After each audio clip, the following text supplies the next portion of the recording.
อหน้าที่ทุกข้อเพื่อเธอ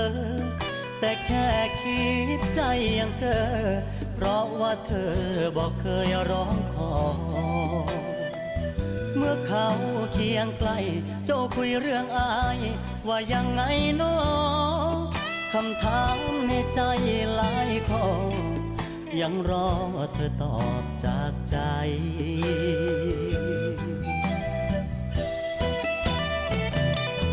บอกได้ไหมอายหมดหน้าที่หรือยังกระซิบกันบ้างถ้าเธอเปิดทางรับผู้มาใหม่สิ่งที่เคยทำถ้าอายทำเหมือนเดิมบ่ได้ก็อย่าเกรงใจบอกอายว่าจบก็พอสิ่งที่เคยทำถ้าหากอายทำคือเก่าบ่ได้หน้าที่สุดท้ายของอายก็คือหลีกทาง